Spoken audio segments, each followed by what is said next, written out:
اللہ الرحمن الرحیم الحمد للہ وحدہ والصلاة والسلام علی من لا نبی بعد اما بعد۔ جو حضرات چائے پی رہے ہیں ان سے درخواست ہے کہ نشست گاہ میں تشریف لے آئیں اور یہاں بیٹھ کر بڑے مزے سے چائے پئیں۔ وقت پر شروع کرنا اس لیے ضروری ہے کیونکہ اس کے بعد میں مولانا ابرار الحق صاحب دامت برکاتہم کا بھی ایک بہت اہم پروگرام باقی ہے یہ ختم ہونے کے بعد۔ تو صبح کی نشست کا تسلسل ہی پہلے ہم اس کو مکمل کرتے ہیں اور اس کے بعد میں پھر پیشن گوئیوں کے فہم کے موضوع کے اوپر ہم آتے ہیں۔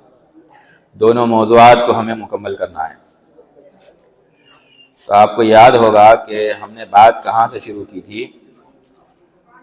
سیدنا محمد رسول اللہ صلی اللہ علیہ وسلم کی ایک حدیث کا ہم نے مذاکرہ کیا تھا کہ اہل علم کی ذمہ داری ہے کہ اپنے معاشرے میں پھیل رہے باطل پرستوں کی جو فتنہ پردازیاں ہیں اور غلو کرنے والوں کی جو تحریف ہے اور جاہلوں کی جو تأویل ہے اس کا خاتمہ کریں اور اس کے لیے اپنے اسلاف سے حاصل ہونے والے علم کی بنیاد پر محنت کریں۔ جب تک یہ نہ ہو تب تک کسی معاشرے کے میں اصول دین اور عقائد کی اصلاح کا عمل مکمل نہیں ہو سکتا۔ ہم اپنے دائرے میں محدود رہیں گے اور فتنہ پھیلانے والے اپنا کام معاشرے میں کرتے رہیں گے۔ ہمارے سادہ لوگ عامت الناس مسلمان وہ فتنہ پروروں کے ہتھے چڑھتے رہیں گے۔ یحمل هذا العلم من كل خلف عدوله ينفون عنه تحریف الغالین وانتحال المبطلین وتأویل الجاہلین۔ دوسری بات ہم نے صبح میں ذکر کی تھی کہ ہماری پہچان کیا ہے یہ ہمیں معلوم ہونا چاہیے۔ کیا ہے ہماری پہچان؟ ذرا زور سے بولیے۔ اہل سنہ والجماعہ ہونا ہماری پہچان ہے۔ ہم کون ہیں؟ بلا شبہ ہم مسلمان ہیں، لیکن یہ نام ہمارا جو اسلام کا دائرہ ہے اس سے خارج لوگوں کے مقابلے میں یہ نام ہمارا ہے، کفار و مشرکین کے مقابلے میں۔ لیکن خود رسول اللہ صلی اللہ علیہ وسلم کی امت میں جو فرقے آپ صلی اللہ علیہ وسلم کے دین سے منحرف ہو جاتے ہیں ان کے مقابلے میں ہماری پہچان اہل سنہ والجماعہ ہونے کی ہے، اور اس کی بنیاد نبی صلی اللہ علیہ وسلم کی حدیث ما انا علیہ واصحابی ہے۔ تیسری بات ہم نے ذکر کی تھی کہ اہل سنہ والجماعہ میں اصول دین جو ہے، دین کی بنیاد کیا ہے؟ ایمانیات اور عقائد۔ دین کی بنیاد کیا ہے؟ ایمانیات اور عقائد دین کی بنیاد ہے۔ ایمانیات اور عقائد میں اہل سنہ والجماعہ کا منہج یہ ہے کہ وہ محکمات اور قطعیات سے ثابت ہوتے ہیں اور انہیں قطعی عقائد کہا جاتا ہے۔ اخبار احاد سے بھی عقائد ثابت ہوتے ہیں، البتہ ان کا حکم جو ہے وہ قطعی نہیں ہوتا، لیکن اہل سنہ والجماعہ اپنے عقائد کی بنیاد ایسے نصوص کو بناتے ہیں جو قطعی ہیں اور صحت کے درجے پر فائز ہیں۔ ظن گمان کی بنیاد پر، کمزور دلائل کی بنیاد پر ایمان اور عقیدے کی بنیاد نہیں رکھی جاتی۔ ایمان اور عقیدے کے مضامین کو کمزور دلائل سے ثابت نہیں کیا جاتا۔ ایمان اور عقیدے کے جو دلائل ہیں وہ مضبوط ترین ہوتے ہیں، قطعی ہوتے ہیں، اور اس کے لیے ایک بہت اہم ترین چیز ہوتی ہے کہ نصوص کو ان کے ظاہر پر رکھا جائے۔ ایک ہے قرآن مجید کی کوئی آیت اور کوئی حدیث، نبی صلی اللہ علیہ وسلم کی کوئی حدیث، قرآن مجید کی کوئی آیت اور نبی صلی اللہ علیہ وسلم کی کوئی حدیث، یہ نص ہے، شرعی نص ہوتا ہے۔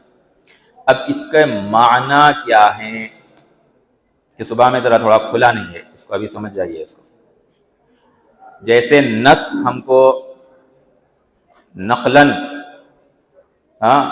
ہم تک پہنچتی ہے، ایسے ہی اس کا مفہوم بھی اس کے معنی بھی ہم کو بتائے گئے ہیں نبی صلی اللہ علیہ وسلم کے ذریعے سے، صحابہ کو، صحابہ کے ذریعے سے بعد والوں کو، بعد والوں کے ذریعے سے، ایسے قیامت تک چلتا رہے گا سلسلہ۔ مثلا نماز ہے، صلاۃ مکتوبہ ہو، صلاۃ نفل ہو، کہاں سے شروع ہوتی ہے؟ تحریمها التکبیر و تحلیلها التسلیم، اور اس کے درمیان کے جو تمام اعمال ہیں، اعمال صلاۃ، یہ نماز ہم پر واجب۔ نماز کیا ہے؟ نماز یہ ہے، کہاں سے منقول ہے؟ نبی صلی اللہ علیہ وسلم سے منقول ہے۔ نبی صلی اللہ علیہ وسلم نے ہم کو اس کی رہنمائی کی ہے۔ کوئی اور نماز کا کوئی مفہوم اور بتائے، وہ بولنی ہے۔ کیوں؟ اس لیے کہ یہ مفہوم بھی، نماز بھی ہم کو نبی صلی اللہ علیہ وسلم سے ملی ہے، اس کا مفہوم بھی نبی صلی اللہ علیہ وسلم سے ہم کو ملا۔ تو یہ مفہوم جو ہے، یہ مفہوم ختم نبوت، اس کا عقیدہ ہمیں نبی صلی اللہ علیہ وسلم سے ملا ہے، اس کا مفہوم بھی ہمیں نبی صلی اللہ علیہ وسلم سے حاصل ہوا ہے۔ ہاں، اس کی بڑی اہمیت ہے۔ اب آتے ہیں موضوع کے اوپر، جس صبح میں ہم نے ذکر کیا کہ حضرت مہدی، ان کا ظاہر ہونا، اور حضرت عیسیٰ ان کا نازل ہونا، اور دجال اس کا خروج، نبی صلی اللہ علیہ وسلم نے اس کی پیشین گوئی فرمائی ہے۔ حضرت مہدی کون ہوں گے، حضرت عیسیٰ کیسے آئیں گے، اور دجال کیسے ظاہر ہوگا، دجال ہے کون، اس کا مفہوم آج 1400 سال کے بعد کوئی متعین کرے گا نہیں کریں گے۔ اس پہ ہم ابھی بات کریں گے اور تفصیل کے ساتھ، پیشین گوئیوں کا فہم کے نام سے۔ نصوص کو ان کے ظاہر پر رکھا جاتا ہے، ان کے الفاظ بدلے نہیں جاتے، ان میں تعویل نہیں کی جاتی، جو منقول ہے اس کو قبول کیا جاتا ہے۔ والد کا نام یہ ہوگا سمعنا واطعنا، آمنا، اور خود ان کا نام یہ ہوگا، ان کا مکہ سے کیا تعلق ہے، مدینہ سے کیا تعلق ہے، شام سے آنے والے ان سے کیا تعلق رکھتے ہیں، دمشق سے ان کا کیا تعلق ہے، کس کا کیا تعلق ہے، خود دجال کیا چیز ہے، یہ سب ان کا ہماری تعویلات سے یا آج کسی کی تعویل سے کوئی تعلق نہیں۔ نبی صلی اللہ علیہ وسلم نے جو پیشین گوئی فرمائی ہے، اس کو کوئی ہٹا نہیں سکتا۔ یہ بدبخت کہتا ہے ہٹا نہیں سکتا، لیکن اس کی حالت پر ہم ابھی مذاکرہ کریں گے۔ جزاک اللہ خیر۔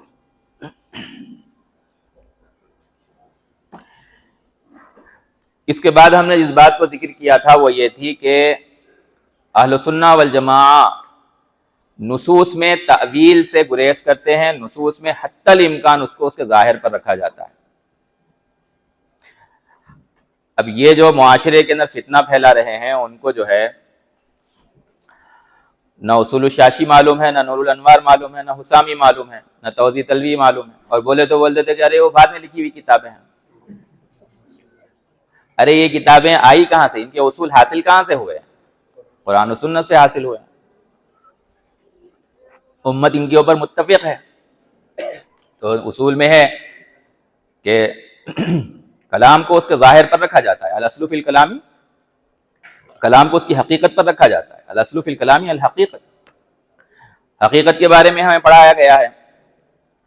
اور کتنے مربوط، مضبوط، مستحکم اصول ہیں وہ۔ حقیقت متعذرہ ہو جائے، حقیقت مہجورہ ہو جائے، ہاں، اس صورت میں مجاز کی طرف جائیں گے، ورنہ پھر حقیقت ہی مقدم ہے۔ کلام کو اس کے ظاہر پر رکھا جاتا ہے، اس کو بدلنے کی گنجائش نہیں ہے۔ ہم اور آپ کون ہوتے ہیں؟ نصوص کے اندر اللہ اور اس کے رسول نے ایک کلام کو بتایا، اب ہم اس کے اندر جو ہے اوٹ پٹانگ معنی ذکر کر رہے ہیں، جبکہ اہل باطل کا طریقہ کار یہ ہے کہ ان کی پوری بنیاد تعویل پر ہوتی ہے، ریت پر اپنی تعمیر کرتے ہیں۔ اہل سنہ والجماعہ اپنی ہر بات کو جو ہے قطعی دلائل کی بنیاد پر پیش کرتے ہیں، کوئی بھی عقیدہ اٹھا لیجیے۔ اور میں نے اس کو ذکر کیا ہے کہ عقائد کے جو ہمارے یہاں مکاتب فکر ہیں، ماتریدیہ ہوں، اشاعرہ ہوں، حنابلہ ہوں، یہ سب ایک ہی ہیں، بہت ہی جزوی ان کے درمیان اختلاف ہے، بہت جزوی۔ اور اسی طریقے سے یہ فتووں کی بنیاد پر ہم جو ہے آپس میں ایک دوسرے کی یہ تکفیر کر لیتے ہیں، اس لیے ہم ان کو قبول نہیں کرتے، اس کی حقیقت بھی ہمارے سامنے واضح ہوئی۔ تعویل کی بنیاد پر یہ ان کا پورا نظام چل رہا ہے باطل پرستوں کا۔ غلام احمد قادیانی نے وہی کیا، یہ گوہر شاہی وہی کر رہا ہے، شکیل بن حنیف وہی کرتا ہے، پر ایسی اوٹ پٹانگ تعویلات جن کا کوئی سر پیر کچھ نہیں ہے۔ جیسے صبح میں ذکر آیا دمشق کا مطلب ہے کہ دہلی ہے، ہاں، اور اسی طریقے سے جو ہے حضرت عیسیٰ کا نزول ہوگا کہ معنی پیدا ہونا ہے۔ قرآن مجید میں متعدد مقامات پر ہے کہ آپ صلی اللہ علیہ وسلم پر قرآن نازل ہوا اور حضرت جبرائیل نے نازل کیا، لوح محفوظ سے نازل ہوا۔ اب یہاں من السما کہیں نہیں ہے، ہر جگہ من السما وہاں پر نہیں ہے، لیکن جب آپ شکیل سے بات کریں گے تو وہ کہتا ہے نزل فیکم ابن مریم، وہاں من السما ہونا چاہیے تھا۔ کیا ہونا چاہیے تھا؟ من السما ہونا چاہیے تھا۔ تو پھر قرآن میں ہر جگہ کے اوپر جو ہے جہاں قرآن کے نازل ہونے کا ذکر ہے تو وہاں پر من السما ہونا چاہیے تھا۔ جو چیز بالکل واضح ہے، بین ہے،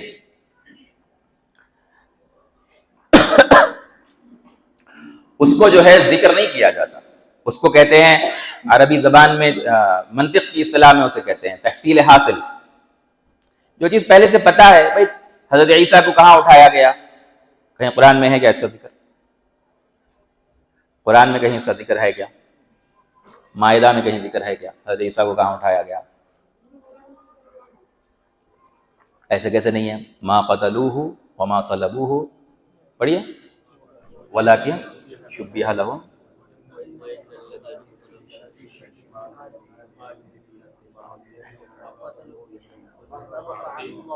بل رفعہ اللہ الیہ، الیہ کیا؟ آسمانوں کی جانب، ان کے رفع سماوی کے اندر کسی قسم کا شک و شبہ ہے کیا؟ نہیں۔ تو جہاں گئے ہیں وہیں سے اتریں گے نا۔ کوئی کہتا ہے آ کر کے نزلہ کے معنی وہاں پر من السما ہونا چاہیے تھا، اور اس کو کہے کوئی کہ جو ہے میں نے ثابت کر دیا ہے، اور بھی تفصیلات ہے اس کے اندر، وہ ہم بعد میں ذکر کریں گے۔ مینار بیضا کا مطلب جو ہے وہ لکشمی نگر کی مسجد کا جو ہے وہ مینار ہے۔ اس کو جتنا دہرائیں گے کوئی انسان یہی کہے گا کہ بھائی کوئی لطیفہ، کوئی جوک سنایا جا رہا ہے کیا؟ سیدنا محمد رسول اللہ صلی اللہ علیہ وسلم کی حدیث میں دمشق کی ایک مسجد کا اور مینار بیضا کا ذکر ہے جہاں عیسیٰ نازل ہوں گے۔ کوئی کہتا ہے کہ نہیں، یہ تو دہلی کے اندر وہ ایک سلم بستی ہے لکشمی نگر، اس بستی کے اندر جو ہے ایک مسجد ہے، اس مسجد کا ایک مینار ہے، وہاں میں بیٹھا کرتا تھا اعتکاف کی حالت میں بہت زیادہ، بس اسی کا ذکر ہے وہاں پر۔ ایسے بیہودے ہمارے درمیان فتنے پھیلا رہے ہیں، اور مدعی علم پڑھے لکھے بچے جو ہے کہہ رہے ہیں کہ اس کی بات سے متاثر ہیں۔ تو یہ بات ہم نے بار بار ذکر کی ہے، اس کو بار بار محفوظ کیجئے کہ دیکھیے اہل سنہ والجماعہ کے عقائد قطعی ہوتے ہیں، قطعی بنیادوں پر ہوتے ہیں، اور ان کے تعویلات کے اوپر ہوتے ہیں۔ پورا صبح میں ہم نے اس کی تفصیل ذکر کی ہے کہ سب کچھ تعویلات کے اوپر منحصر ہے ان کے پاس، اور 5 تضادات ہم نے ذکر کیے ہیں جھوٹ اس کے، وہ آپ کے پاس محفوظ ہیں، اس کو ہم دہرانے کی ضرورت نہیں ہے۔ اب آتے ہیں اس موضوع کی طرف۔ اچھا، جو صبح میں نے 5 حوالے ذکر کیے تھے، اب ایک اور حوالہ عرض کر رہا ہوں، دیکھیے، کہتا ہے صحاح ستہ میں مہدی کے زمانے میں کسی بھی بڑی جنگ کا کوئی ذکر نہیں ہے۔ پھر دہرا رہا ہوں، صحاح ستہ میں مہدی کے زمانے میں کسی بھی بڑی جنگ کا کوئی ذکر نہیں ہے۔ اچھا، وہ جو تم لکھے تھے کہ رعیات السود کے ساتھ جو ہے ایک فوج اٹھے گی اور عربوں کا ایسا قتل کرے گی کہ اس سے پہلے عربوں کا اتنا قتال کسی کے ساتھ نہیں ہوا ہوگا، اور اس میں مہدی ہوں گے۔ اچھا، ان دونوں کو جوڑنے کے بعد کوئی نتیجہ نکل رہا کیا؟ یا تو کہہ دو کہ یہ جھوٹا ہے، یا کہہ دو کہ دوسرا امکان کسی کو یاد ہے کیا؟ زور سے بولنا سیکھیے نا۔ دیکھو، جب باطل پرستوں سے مقابلہ ہو وہاں پر بہت زیادہ وقار مت دکھاؤ۔ ہم سکون سے بیٹھیں گے اور جو ہے تھوڑا آہستہ سے ایک جملہ بول دیں گے، وہ سمجھدار ہے سمجھ جائے گا۔ وہاں زور سے بولو نا ذرا، جھوٹا ہے، جاہل ہے۔ مولانا ایوب قاسمی صاحب کا ایک سیشن یہاں پہ کرانا پڑے گا نا،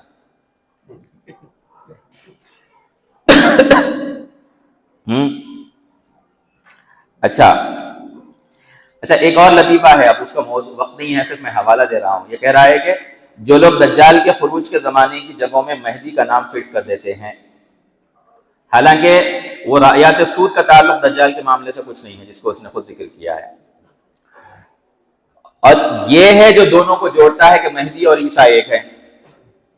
اور عیسیٰ سے متعلق علیہ الصلوۃ والسلام جو جنگوں کا ذکر ہے یہودیوں کے ساتھ، دجال کے ساتھ، دجال کے ساتھیوں کے ساتھ، جو ہے اس کا صریح منکر ہے۔ یہ کیسا کر پایا ہے، یہ کیسا کر پایا ہے، یہ سمجھنے کی ضرورت ہے۔ یہ ابھی کا موضوع ہے، اب اس نشست کا۔ غلام احمد قادیانی کا ایک جو ہے اس کی پیدا کردہ ایک تلبیس تھی۔ ہر فتنے کی ایک تلبیس ہوتی ہے، ہر فتنے کی ایک خاص تلبیس ہوتی ہے، اسی تلبیس کے گرد وہ پورا فتنہ گھومتا ہے۔ اس کو ثابت کرنا تھا اپنی نبوت کو، تو اس نے جریان نبوت کا سلسلہ شروع کیا، نبوت جاری ہے۔ اور پھر لوگوں کو جو ہے اس نے، چونکہ پہلے مہدی ہونے کا اور عیسیٰ ہونے کا اس نے بھی دعویٰ کیا تھا، تو اس نے دعویٰ کیا کہ نہیں وہ عیسیٰ وفات پا چکے ہیں، وہ جو عیسیٰ تھے وہ وفات پا چکے ہیں، نعوذ باللہ، قرآن کے نص قطعی اور نص صریح کے خلاف۔ تو اس کی وہ تلبیس تھی، وہ اس کے پورے تانے بانے اسی کے گرد گھومتے تھے۔ علماء نے کہا کہ نہیں، یہ موضوع نہیں ہے اس سے بات کرنے کا، اس سے بات کرنے کا موضوع ہے نبی کے اخلاق اور پھر خود اس کے اخلاق۔ نبوت جاری ہو تب بھی ہم جو ہے سو کہیں گے کہ تو جو ہے اس منصب پہ فائز ہونے کے لائق نہیں ہے، بالفرض اگر نبوت جاری ہو، یہ عنوان ہے اس کا۔ تو اسی طریقے سے اس بدبخت کا جو اصل عنوان ہے وہ یہ ہے سمجھنے کا، پیشین گوئیوں کا فہم۔ کہتا ہے کہ آپ کو پیشین گوئی سمجھ میں نہیں آئی، میں جو تشریح کر رہا ہوں وہ آپ سمجھو اس سے، ورنہ آپ جو ہے 1400 سال سے محدثین آئے، شارحین حدیث آئے، مفسرین آئے، اتنے بڑے بڑے ائمہ آئے، علماء آئے، وہ کوئی نہیں سمجھ پائے، میں سمجھا رہا ہوں۔ تو اس نے جو ہے پیشین گوئیوں کا فہم کے نام پر ایک بالکل ہی نیا ایک شوشہ چھوڑا، اس نے اس کو پکڑنا ہے مضبوطی کے ساتھ۔ اگر وہ پکڑ میں آ جائے تو آپ سمجھ لیجئے کہ پھر یہ چل نہیں پائے گا آپ کے سامنے، یا اس کا کوئی بھی ہرکارہ چل نہیں پائے گا آپ کے سامنے۔ مثال کے طور پہ یہ کہتا ہے کہ حضرت زینب اور حضرت عائشہ صدیقہ رضی اللہ تعالی عنہما کے بارے میں نبی صلی اللہ علیہ وسلم نے 2 پیشین گوئیاں کی تھی، ایک حضرت زینب کے بارے میں، ایک حضرت عائشہ کے بارے میں۔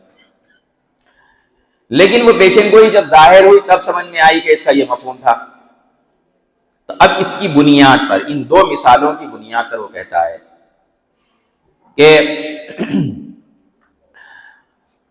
پیشین گوئیوں کا تعلق وہ غیب کے علم سے ہے، اللہ تعالیٰ نبیوں کو بتاتے ہیں اور اس میں کوئی اپنی طرف سے اضافہ نہیں کر سکتا، اور جو پیشین گوئیاں نبی صلی اللہ علیہ وسلم کی ہیں ان کو ہم جو ہے ایسے ہی نہیں سمجھ سکتے، اس کے لیے ہم کو چاہیے کہ یہ شکیل بن حنیف جیسے لوگوں کا انتظار کرنا کہ یہ آ کے ہم کو سمجھائے گا۔ دیکھیے ایک اصول اس نے پیش کیا ہے، پیشین گوئیوں کو سمجھنا آسان نہیں ہوتا، پیشین گوئیوں میں راز ہوتے ہیں، ان رازوں کو کوئی کھول نہیں سکتا، تو ایک معمہ بنا دیا انہیں، اس کو ایک ایسی گتھی جس کو آپ سلجھا نہیں سکتے، ایسا تاثر اس نے دیا۔ عالم ہونے کے ناطے کیا آپ اس نظریے کو قبول کرتے ہیں یا قبول نہیں کرتے ہیں، یہ اصل سوال ہے۔ اب پرکھنا ہوگا ہمیں کہ کیا اس نے صحیح بات کہی ہے۔ مثلا حضرت زینب سے متعلق جو پیشین گوئی ہے، نبی صلی اللہ علیہ وسلم فرمایا کہ مجھ سے جو ہے ازواج مطہرات میں وہ خاتون سب سے پہلے آ کر ملیں گی جن کے ہاتھ لمبے ہیں۔ تو نبی صلی اللہ علیہ وسلم کی اس سے مراد یہ تھی کہ جو سخی ہیں زیادہ، لیکن ازواج مطہرات میں روایت میں ہے کہ اپنے ہاتھ ناپنا شروع کر دیے کہ دیکھیں کس کے بارے میں آپ نے فرمایا۔ دیکھو سمجھ میں نہیں آئی نا، پیشین گوئی راز ہے، گتھی ہوتی ہے پیشین گوئی، یہ اس کا استدلال ہے۔ ایسے ہی حضرت عائشہ کی جنگ جمل کے موقع کے اوپر ایک پیشین گوئی کے بارے میں اس نے پورا، اب یہ ہے جس کو میں نے صبح میں ذکر کیا کہ تعویلات کے اوپر اپنے پورے نظام کی بنیاد رکھنا، اور نظر انداز کرنا کس کو؟ محکمات کو، ہن ام الکتاب۔ ایسے ہی احادیث کے اندر بھی محکمات ہوتے ہیں۔ کیا مطلب ہے اس بات کا؟ کیا نبی صلی اللہ علیہ وسلم کی ہر پیشن گوئی ایک گتھی ہے، ایک راز ہے؟ یہ نادان لوگوں کو سمجھاتا ہوا پھر رہا ہے، جن کا علم حدیث سے کوئی گہرا تعلق نہیں ہے۔ ہاں بھائی، پیشن گوئی تو غیب کا علم ہے، اس سے کون انکار کر سکتا ہے؟ جو آئندہ پیش آنے والی چیز ہے اور ابھی آپ اس کو بتا دیں، اس کو سوائے اللہ کے اور کون جان سکتا ہے؟ یہ تو غیب کی بات ہے، یہ تو مسلمہ امر ہے نا۔ لیکن جس معاملے میں نبی صلی اللہ علیہ وسلم نے پیشن گوئی کر دی، مثال کے طور پر قرآن نے ایک پیشن گوئی کی کہ بھئی روم جو ہے وہ مغلوب ہو گیا اور ان قریب غالب آئے گا۔ قرآن میں ہے نا، غلبت الروم، روم جو ہے وہ مغلوب ہو گیا اور ان قریب غالب آئے گا۔ اب کیا نبی صلی اللہ علیہ وسلم ایسا کہہ سکتے تھے یا صحابہ ایسا کہہ سکتے تھے؟ نہیں، روم سے روم مراد نہیں ہے، یہاں پہ راز ہے یہ۔ ہاں، اس سے مراد جو ہے وہ اصفہان ہے، اس سے مراد جو ہے وہ چائنا کا کوئی علاقہ ہے، اس سے مراد جو ہے انڈیا۔ ارے بھائی، ایک روم کا لفظ استعمال ہو گیا، اس کلام کے کہنے کے وقت میں اس روم سے کیا مراد لیا جاتا تھا وہی مراد ہے۔ اب اس جگہ کو بدلا جا سکتا ہے کیا؟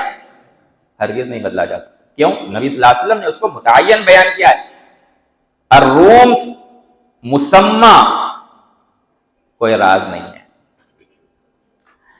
نبی صلی اللہ علیہ وسلم کا یہ فرمانا، جس کے ہاتھ لمبے ہوں وہ مجھ سے سب سے پہلی ملیں گی۔ کیا یہاں پر کسی کا نام بیان کیا ہے؟ نہیں۔ تو ہمارے سامنے دو طرح کی پیشن گوئیاں آئی ہیں، ایک جن کے اندر تعین ہو اور ایک جس کے اندر صرف صفت کو بیان کر دیا جائے، تعین نہ ہو۔ یہ فرق ملحوظ رکھیے، یہ فرق ملحوظ رکھیے۔ جب یہ فرق پر آپ گرفت مضبوط کریں گے اپنی، تو اس فتنے کے سارے مسائل حل ہو جائیں گے۔ عام طور پر اس بارے میں بات نہیں کی جا رہی ہے، عام طور پر اس بارے میں پریپریشن نہیں ہے، ذہنی طور پر ہم جو ہے اس نقطے کی طرف زیادہ بحث بات چیت نہیں کر رہے ہیں، یہ کرنے کی ضرورت ہے۔ نبی صلی اللہ علیہ وسلم کی پیشن گوئیاں کیسی ہوتی ہیں؟ نبی صلی اللہ علیہ وسلم کی پیشن گوئیاں دو طرح کی ہیں، ایک جس کے اندر اجمال ہے، دوسرا جس کے اندر تفصیل ہے۔ عقائد میں ایک بات آتی ہے، اصول دین کی تعلیم میں ایک بات آتی ہے کہ انبیاء پر ہم اجمالاً اور تفصیلاً ایمان لاتے ہیں۔ عقائد میں ایک بحث آتی ہے جس کے بارے میں ہے کہ انبیاء پر ہم اجمالاً اور تفصیلاً ایمان لاتے ہیں۔ اجمالاً کا مطلب کیا ہے؟ کہ اللہ تعالیٰ نے دنیا میں ہر جگہ انبیاء بھیجے ہیں، جن کے بہت سارے قصے ہم کو بیان کیے گئے ہیں اور بہت سارے قصے بیان نہیں کیے گئے ہیں، یہ اجمالاً ایمان ہے۔ لِكُلِّ قَوْمٍ ہاد مثال کے طور پر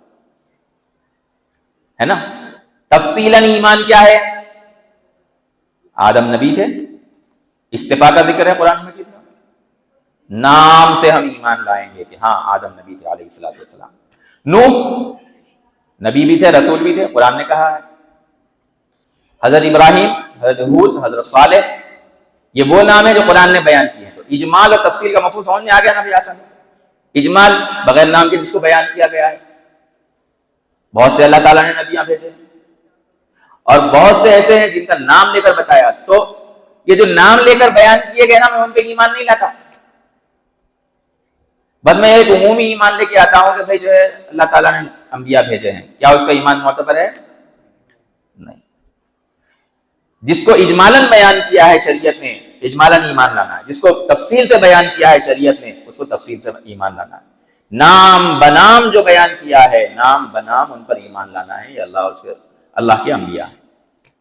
اس کا تعلق تمام عقائد، تمام نصوص سے ہے۔ نصوص میں جس کو اجمالاً بیان کیا ہے اس پر اجمالاً ایمان لانا ہے، نصوص میں جس کو تفصیلاً بیان کیا گیا ہے اس پر تفصیلاً ایمان لانا ہے۔ پیشن گوئیوں میں جس کو اجمالاً بیان کیا گیا، بہت سادہ سا اصول ہے، پیشن گوئیوں میں جس کو اجمالاً بیان کیا گیا ہے اس پر اجمالاً ایمان لاؤ، اور جس کو تفصیل سے بیان کیا گیا ہے اس پر تفصیل سے ایمان لانا ہے۔ دجال ہے، شخص ہے، وہ تفصیل بیان کی گئی ہے کہ شخص ہے، وہ ایمان لاتے ہیں کہ وہ شخص ہے، اس کا یہ رنگ ہے، اس کے رنگ پر ایمان لاتے ہیں۔ دجال پر ایمان ہے، رسول اللہ پر ایمان ہے کہ انہوں نے یہ بات کہی۔ ہاں، مربوع اس کے بارے میں کہا گیا، قد کے بارے میں اس کے بارے میں کہا گیا ہے کہ جو ہے وہ متبدن ہوگا، بھاری بھرکم ہوگا، کافارہ لکھا ہوا ہوگا، اس کی آنکھ ہوگی، پھلی ہوئی ہوگی.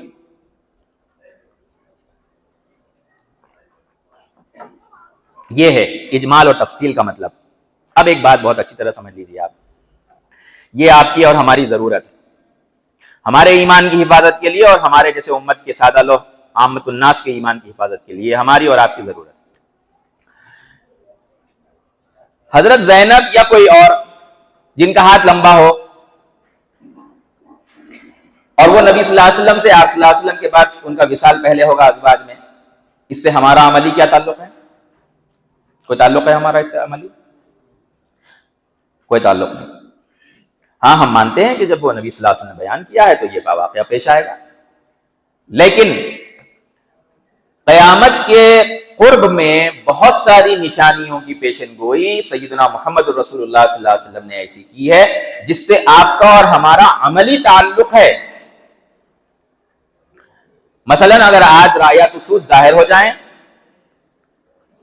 اور عربوں کے ساتھ وہ معاملہ کریں جو حدیث میں بیان کیا گیا ہے، اور مکہ کے اندر جو ہے وہ رکن اور مقام کے درمیان کسی شخص کے بارے میں حدیث میں بیان کی گئی صفات کے مطابق ظہور حضرت مہدی کا وہ میرے علم میں آ جائے اور میری پہنچ ان تک ہو، مجھے حکم ہے کہ جا کر میں ان کے ہاتھ پہ بیعت کروں. حدیث میں ہے حکم. کیا مطلب؟ ہمارے اور آپ سے عملی تعلق کو بیان کیا گیا ہے. یہ دجال ہے، اس کے ساتھ ایسے کرو، اس کی جنت میں مت جاؤ، وہ جو اس کے ساتھ جو آگ ہے اس کو قبول کر لو، آخرت میں کامیابی ملے گی. ہمارے اور آپ کے لیے عملی پہلو ہے نہیں ہے. ہر عیسیٰ نازل ہوں گے، طے کرو کہ تم کس طرف ہو. وہ تو طے کرنے کا موقع ہے، وہ تم کس طرف ہو. کیا یہودیوں کے ساتھ ہو؟ کیا یہودیوں کے ایجنٹ ہو؟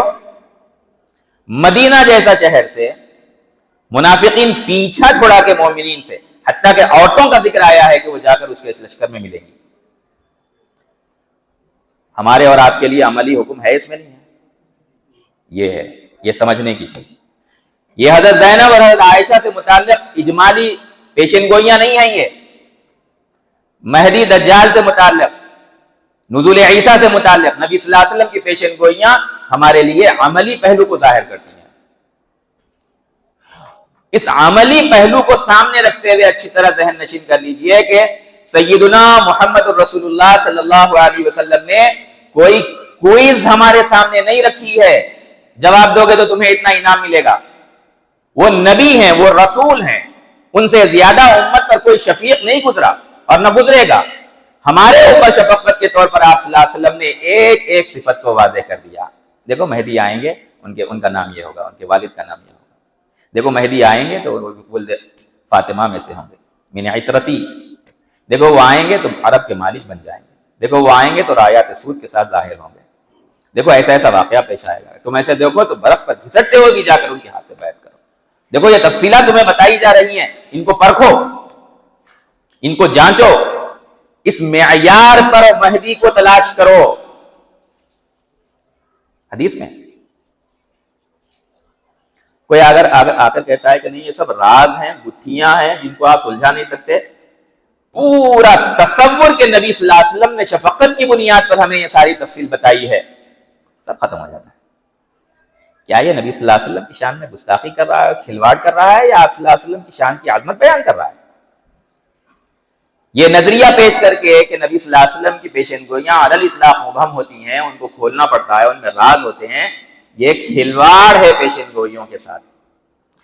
نصوص میں اگر تفصیلی بات ہے، مثلا کہیں مکہ کا ذکر ہے، ممکن نہیں ہے کہ وہ اب وہاں وہ واقعہ پیش نہ آئے جو وہاں بیان کیا گیا. مدینے کا ذکر ہے، شام کا ذکر ہے، عراق کا ذکر ہے، مصر کا ذکر ہے، ساری باتیں مذکور ہیں وہاں. دجال کا ذکر ہے، کہاں جائے گا کہاں نہیں جائے گا، کیا کیا چیزیں اس سے متعلق ہیں. حضرت عیسیٰ کا ذکر ہے، دمشق میں نازل ہوں گے. ممکن نہیں ہے کہ وہ جگہ بدل جائے گا. کیوں؟ تفصیلاً نبی نے بیان کیا ہے صلی اللہ علیہ وسلم. جو بات نبی صلی اللہ علیہ وسلم نے تفصیلاً بتائی ہے، تفصیلاً ایمان لانا ہے. جو بدبخت اس کو کہتا ہے کہ نہیں یہاں پر دمشق سے مراد دہلی ہے، کیا ہے وہ؟ گستاخ رسول ہے وہ. کوئی شک ہے کیا؟ کوئی شک ہے کیا؟ ہاں، کوئی شخص کہتا ہے کہ منارہ بیضا وہاں سے نہیں، یہاں پر کوئی لکشمی نگر کی کسی مسجد کے اندر ہے، نبی صلی اللہ علیہ وسلم کے پیشن گوئی کے ساتھ مذاق کر رہا ہے اور آپ صلی اللہ علیہ وسلم کی پوری پیشن گوئیوں کے نظام کو بدل رہا ہے. ایک اور اہم بات، پتہ نہیں یہاں کتنے ساتھی ہمارے اس کے اس پورے جو ہے فتنے سے اس کا سامنا انہوں نے کیا ہے. صحاح ستہ سے بات پیش کرو میرے سامنے، ہے نا؟ صحاح ستہ کی بڑی اہمیت ہے. حدیث جو ہے صحاح ستہ سے پیش کرو. ایک ہوتا ہے احادیث کی عظمت کو آپ کے دل میں بٹھانا، اور ایک ہوتا ہے یہ جملہ بکوا کرنا کہ صحاح ستہ سے ثابت کرو، لیکن اس کے تحت کچھ ایسی باتیں کرتے جانا بار بار بار بار بار بار کہ صحاح اور احادیث کی کتب کے بارے میں آپ کے دل کے اندر جو ہے وہ ایک تشکیک کا گہرا عمل جو ہے وہ جاری ہو جائے. یعنی احادیث کی تمام کتابوں کے بارے میں اس نے جو ہے شک پیدا کر کے رکھ دیا. یہ اس کا ایک امت کے ساتھ ظلم ہے یہ. اور کس کے نام پہ ہو رہا؟ صحاح ستہ کی اہمیت. مثال کے طور پر پہلے اس بات کو سمجھیے کہ احادیث کی اور صحاح ستہ کی اہمیت کیا ہے. امت نے، سیدنا محمد رسول اللہ صلی اللہ علیہ وسلم کی امت نے پوری تاریخ انسانی میں تمام اقوام اور ملتوں میں، دنیا کی تمام تہذیبوں اور سویلائزیشنز میں جو کارنامہ سیدنا محمد رسول اللہ صلی اللہ علیہ وسلم کی امت نے انجام دیا، حفاظت حدیث کے لیے دنیا کی کسی قوم اور کسی قوم کی تاریخ میں اس کا ثبوت نہیں ملتا. دشمن اس کا اعتراف کرتے ہیں. اسماء الرجال کا فن وجود میں لائے. کون راوی، اس کا نام کیا ہے، اس کے والد کا نام کیا ہے، کہاں پیدا ہوا ہے، اس کا اخلاق اور کردار کیا ہے، کیا زندگی میں ایک مرتبہ بھی اس نے جھوٹ بولا ہے، کیا گناہ کبیرہ کا کبھی ارتکاب کیا ہے، کیا صغائر پر اصرار کرتا تھا، اس کا حافظہ کیسا تھا، اس کا ضبط اور اتقان کیسا تھا. اچھا، اس سے منقول حدیث کیسی ہے، اس کے اساتذہ کون کون ہیں، اس کے شاگرد کون کون ہیں.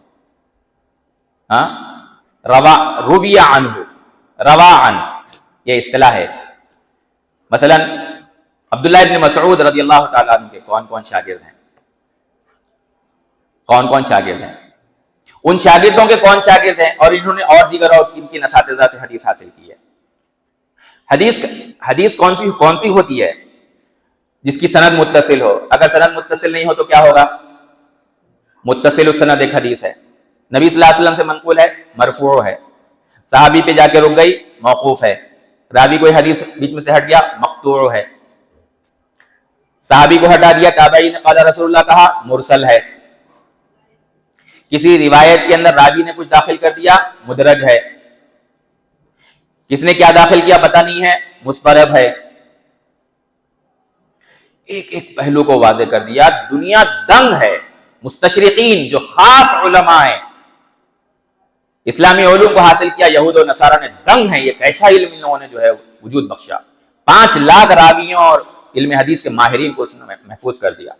یہ بخاری ہیں، ان کی یہ شرائط ہے، یہ مسلم ہے، یہ ان کی شرائط ہے، یہ ترمذی ہے، یہ نسائی ہے، یہ ابن ماجہ ہے. سر جھکا ہوا ہے پوری دنیا کا اس کے آگے کہتا ہے کہ صحاح ستہ معیار ہیں، لیکن جو تشکیک کا عمل اس بدبخت نے کیا ہے،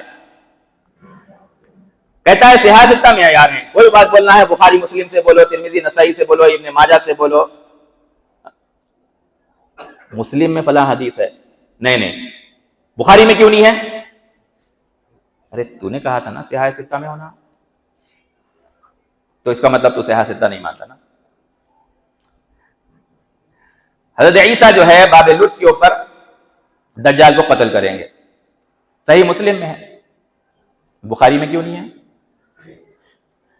نزل فیکم ابن مریم من السماء، غیر صحاح ستہ میں ہے، صحاح ستہ میں کیوں نہیں ہے کہہ رہا ہے. تو بھئی ٹھیک ہے، جب یقتلوہ بباب لط جو ہے وہ مسلم میں ہے، تو یہ جو معیار تو دے رہا ہے، کیا محدثین کا معیار ہے کیا یہ تو تشکیک کا عمل، لیکن نام کس کا لے رہے ہیں؟ بخاری سے ہم بات کر رہے ہیں. ہاں اچھا، اس کو تھوڑا سا الٹا کرتے ہیں. مسند احمد میں ہے کہ دجال کو اس زمانے میں قتل کیا جائے گا، وہاں باب لوط کا ذکر نہیں ہے. دیکھو مسند احمد میں ہے اور وہاں باب لوط کا ذکر نہیں ہے. تو مسند احمد تو صحاح ستہ میں نہیں ہے، مسلم تو صحاح ستہ میں ہے، تو صحاح ستہ تو باب لوط کا ذکر کرتا ہے. ہاں وہاں پر حضرت عیسیٰ کا بھی ذکر ہے، یہاں پر نہیں ہے. تو اس کے اصول صحاح ستہ سے لاؤ. تو مسلم ہے یا مسند احمد ہے؟ مسلم ہے، مسلم میں مذکور ہے. مانتا ہے نہیں مانتا ہے؟ نہیں مانتا ہے. آپ ایڑی چوٹی کا زور لگا دیجئے، نہیں مانتا ہے. تو یہ جو مضمون ہے کہ صحاح ستہ سے لاؤ تو مانیں گے، اس میں بھی وہ جھوٹا ہے.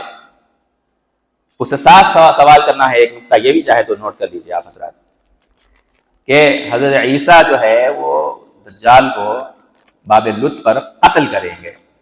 تو مدعی ہے نا مہدی ہونے کے ساتھ ساتھ عیسیٰ ہونے کا بھی، تو کب قتل کر رہا ہے دجال کو باب لط پر؟ ایسا کچھ بھی نہیں ہے. تو صحاح ستہ کو مانتا ہے نہیں مانتا ہے؟ یہ سوال کرنے ہم کو آنا ہے. ان کیمپوں میں شرکت کا مطلب یہ ہے کہ یہ سوال کرنے کے آپ کو، مجھے اور آپ کو آنا ہے، اس کا جواب دے. تو میں نے جو بات کہی تھی آپ سے کہ پیشن گوئیوں پر اجمالاً بھی ایمان لانا ہے اور تفصیلاً بھی ایمان لانا ہے. اجمالاً کا مطلب کیا بیان کیا؟ کہ جہاں پر صفات بیان کی گئی ہیں، نام ذکر نہیں کیا گیا ہے، تو وہاں پر اجمالاً ایمان لائیں گے ہم. لیکن جہاں پر تفصیلاً بیان کیا گیا ہے، جیسا کہ انبیاء کے بارے میں عقائد ذکر کیا گیا، جو نام نبی صلی اللہ علیہ وسلم نے ذکر کیا گیا ہے، وہ ہٹ سکتا ہے کیا؟ یہ تو نبی نہیں ہے نا. یہ پیشن گوئی کرنے والے کون ہیں؟ ایک نبی ہیں. کون ہیں؟ سید المرسلین ہیں، ہے نا. آپ صلی اللہ علیہ وسلم کی پیشن گوئیوں کی بنیاد پر ہم اس موضوع پہ بات کر رہے ہیں. تو نبی نے جو بات تفصیل سے بیان کی ہے، اس کو غیر نبی کو بدلنے کا کوئی حق ہے کیا؟ بالکل نہیں. اس نقطے کو بس آپ محفوظ کیجئے تو پیشن گوئیوں کا مفہوم سمجھ میں آئے گا کہ پیشن گوئیاں یہ کہتا ہے کہ راز ہے، گتھی ہے، آپ اس راز کو نہیں کھول سکتے. ہمارے منہ پہ ہونا چاہیے یہ جھوٹ بک رہا ہے. پیشن گوئیاں، ہر پیشن گوئی راز نہیں ہوتی ہے. جس پیشن گوئی کو نبی صلی اللہ علیہ وسلم نے اجمالاً بیان کیا ہے، اس کے بارے میں ہم انتظار کریں گے کہ وہ اپنے وقت پر ظاہر ہو. لیکن جس پیشن گوئی کو نبی صلی اللہ علیہ وسلم نے تفصیلاً بیان کیا ہے، جہاں شخصیات، مقامات کے نام ہیں متعین طور پر، اب وہ انہی ناموں کے ساتھ ظاہر ہوگی. کوئی غیر نبی اس نام کو بدل نہیں سکتا. میں نے روم کی مثال دی آپ کو، وہ پیشن گوئی تفصیلی ہے یا اجمالی ہے؟ کیا تفصیل ہے اس کے اندر؟ روم کا نام ذکر کر دیا نبی صلی اللہ علیہ وسلم، یہ تفصیل ہے اس کے اندر. اب وہ بدل سکتی ہے؟ کچھ مثالیں میں آپ کو دے رہا ہوں تفصیلی پیشن گوئیوں کی. یہ بہت اہم موضوع ہے، اس کو سمجھیے اچھی طریقے سے. اس کے سارے جو فتنے ہیں وہ سب آپ کی گرفت میں آئیں گے. ایسا حضرت اویس قرنی ایک ہستی ہیں، مخزرمی صحابی. نبی صلی اللہ علیہ وسلم نے پیشن گوئی فرمائی حضرت عمر کے سامنے کہ یمن سے ایک صحابہ آنے والے ہیں، ان کا نام جو ہے اویس ہے، وہ قرن سے ہیں، یمن کے ہیں. اویس ان کا نام ہے، قرن سے ہیں. تو حضرت عمر رضی اللہ تعالیٰ عنہ جب بھی یمن سے کوئی آتا تھا قافلہ فوجوں کا، تو پوچھتے تھے کیا تم اویس ہیں کیا؟ ہاں. اور جب وہ آئے تو ان سے کہا کیا آپ مراد قبیلے کے ہیں؟ من مراد قرن کے اندر؟ ہاں. ثم من قرن، مراد میں سے پھر قرن قبیلے کے ہیں؟ انہوں نے کہا ہاں. کیا آپ کو جو ہے برس کا مرض لاحق تھا؟ انہوں نے کہا ہاں لاحق تھا. اللہ تعالیٰ نے میری والدہ کی دعا کی برکت سے اس کو ختم کر دیا، بس جسم کے اندر 1 درہم کے بقدر حصہ باقی ہے. تو حضرت عمر نے ان سے فرمایا کہ اللہ کے رسول صلی اللہ علیہ وسلم نے مجھے پیشن گوئی فرمائی تھی کہ جب آپ آئیں ظاہر ہو تو میں آپ سے درخواست کروں کہ آپ میرے لیے استغفار کی دعا، مغفرت کی دعا کریں. یہ جو ہے حضرت اویس سے متعلق یہ حدیث صحاح کی حدیث ہے، صحیح مسلم کی حدیث ہے. کیا یہ تفصیلی ہے یا اجمالی ہے؟ کیا یہ نام بدل سکتا ہے؟ اویس سے بدل کر کچھ اور ہو سکتا ہے؟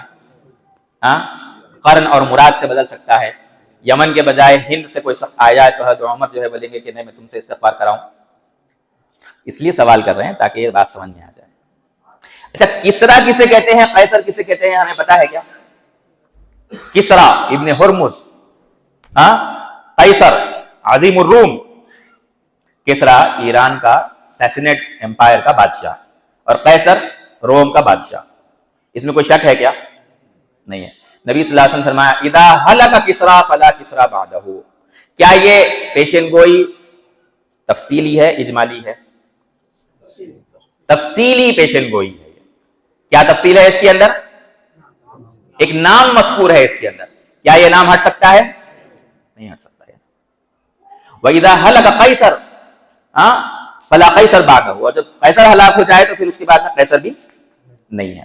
اس میں قیصر کے معاملے میں تھوڑا سا الفاظ کا فرق ہے، لیکن اس میں جو بہت اہم ترین چیز جو ہے وہ یہ کہ نام ہے اس کے اندر قیصر اور کسرا کا، اور یہ تفصیل کے ساتھ پیشن گوئی ہے۔ کیا اس میں کوئی راز ہے؟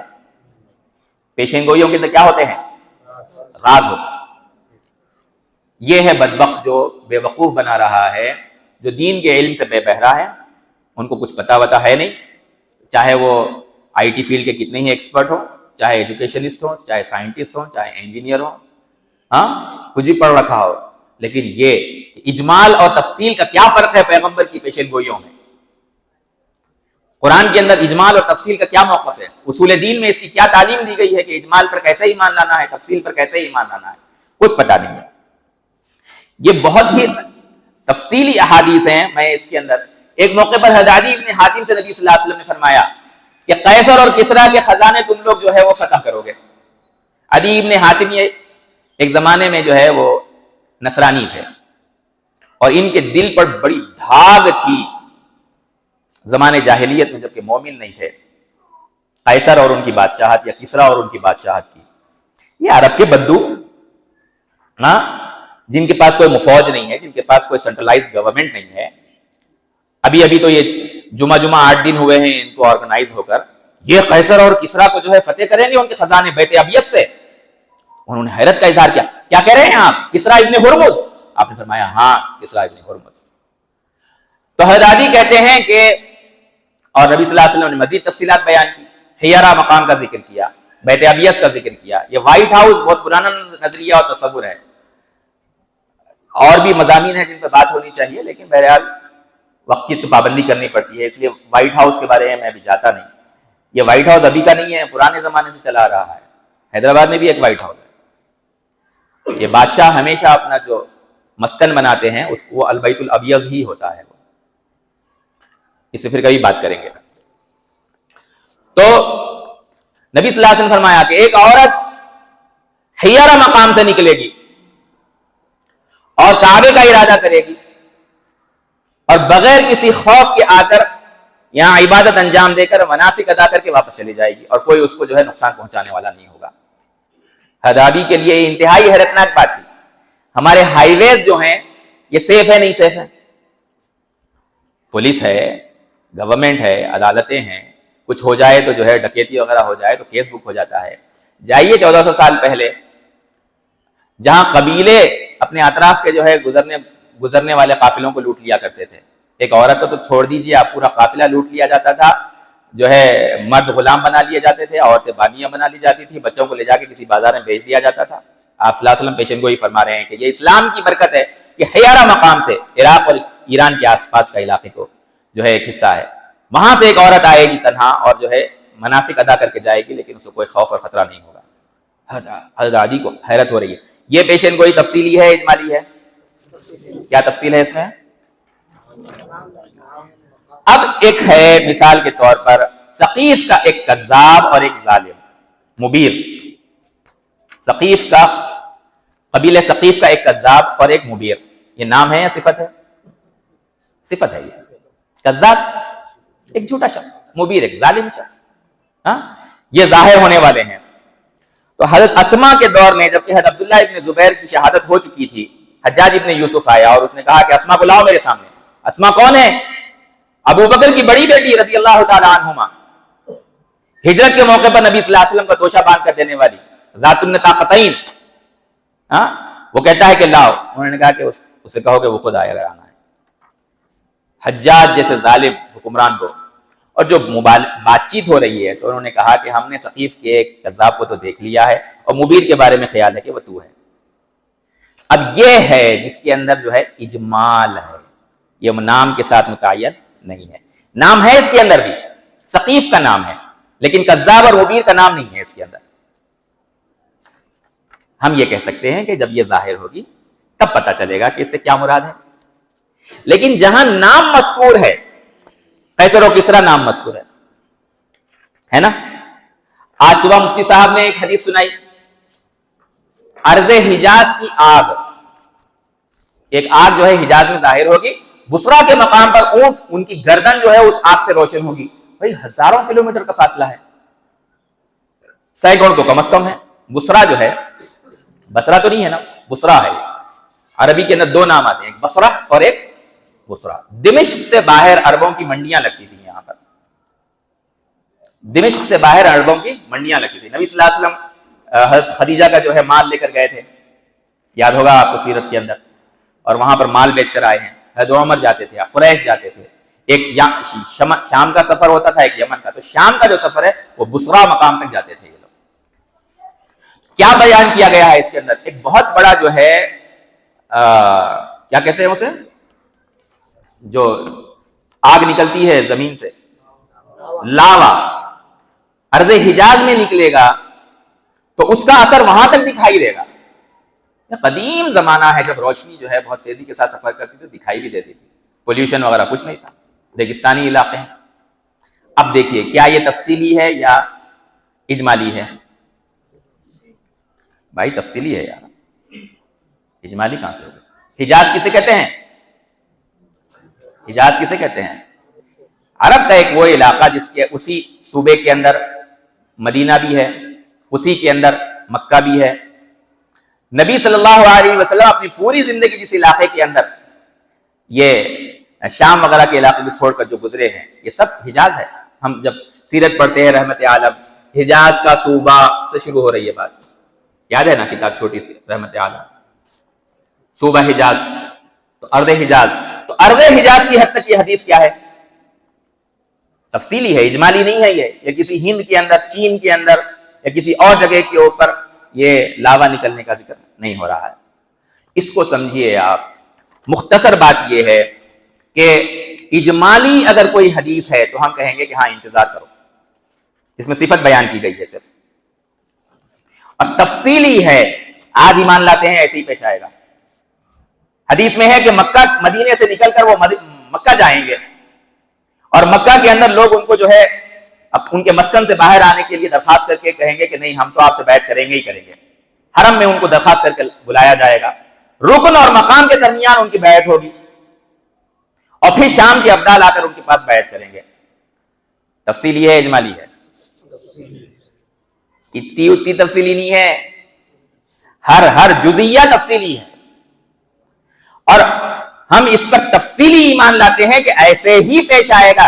کسی بدبخت کو حق نہیں ہے کہ اس تفصیلی نبی صلی اللہ علیہ وسلم کی پیشن گوئی کے بارے میں کہے کہ یہ راز ہے. کوئی راز نہیں ہے یہاں پر.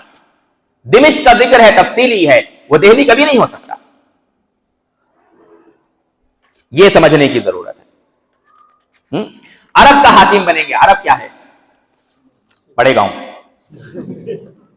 یملک العرب ہے نا بھائی. عرض ہے، حدیثوں میں عرض کا ذکر آیا ہے. عرض کا اطلاق تو جو ہے وہ کوئی بھی چھوٹے موٹے حصے کے اوپر ہو جاتا ہے. ارے تو نے خود لکھا ہے، صبح میں ہم نے بتلایا، جو مہدی کی پہچان کے اوپر تو نے جو کتاب لکھی یملک العرب کا مطلب تو نے لکھا ہے کہ عربوں کے اوپر حکمرانی ملے گی. ہاں، یملک العرب تفصیلی ہے اجمالی ہے؟ تفصیلی ہے. ذرا عرب کے حاکم بن کے دکھاؤ، ہم ایمان لائیں تم پر، ہے نا. کعبے میں بیعت ہوگی، تفصیلی ہے اجمالی ہے؟ تفصیلی. بدلا جا سکتا ہے؟ ہرگز نہیں بدلا جا سکتا. یہ ہے جس کو پکڑنے کی ضرورت ہے، یہ نقطہ پکڑنے کی ضرورت ہے. بات کرنا ہے ان سے، آؤ چلو پیشن گوئیوں کے فہم پر بات کرتے ہیں. ہم بات کرتے ہیں تم سے، آؤ کہاں بلانا چاہتے ہو بلاؤ، بات کریں گے تم سے. پتہ بھی ہے اجمالاً اور تفصیلاً نبی صلی اللہ علیہ وسلم پر ایمان لانے کا مطلب کیا ہے. وہ مثال ہمیشہ ذہن میں رہے کہ انبیاء پر ہم اجمالاً اور تفصیلاً دونوں طرح سے ایمان لاتے ہیں. منہم قصصناہم علیک ومنہم، جن کا قصہ ہم کو بیان کیا گیا ہے تفصیلاً نام بنام ایمان لائیں گے، جن کا نہیں بیان کیا گیا اجمالاً ایمان لائیں گے. نوح کا نام بیان کیا گیا، ابراہیم کا نام بیان کیا گیا، صالح ہود کا نام بیان کیا گیا، نام بنام ایمان لائیں گے. پیشین گوئیوں کا فہم یہ ہے، نام بنام ایمان لانا ہے. کعبے میں بیعت کریں گے تفصیلاً ہے. کالے جھنڈوں کے ساتھ خراسان سے مشرق سے طلوع ہوگا، رایات السود مشرق سے طلوع ہوں گے، تفصیلی ہے یا اجمالی ہے؟ مشرق کا ذکر، خراسان کا ذکر ہے، تفصیلی ہے کہ اجمالی ہے؟ تفصیلی ہے. یہ ذرا ظاہر کرو نا عربوں کو جو قتل کرنے والے ہیں. دیکھو، مہدی کا کالے جھنڈوں یا سیاہ نشان کے ساتھ مشرق سے خروج، شکیل کے الفاظ پڑھ رہا ہوں میں، بریکٹ میں لکھتا ہے، اور یہ تم سے یعنی عربوں سے بریکٹ میں ہے قتال کرے گا، یہ رایات السود والے. اس سے قبل کوئی قوم تمہیں اس طرح قتل نہ کی ہوگی. تفصیلی ہے اجمالی ہے؟ یہ ہے تفصیل.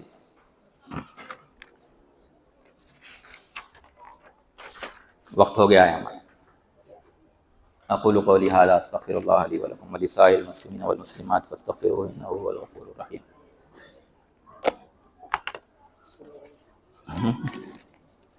جزاک اللہ. حضرت تشریف لائیے، نہیں آ جائیے.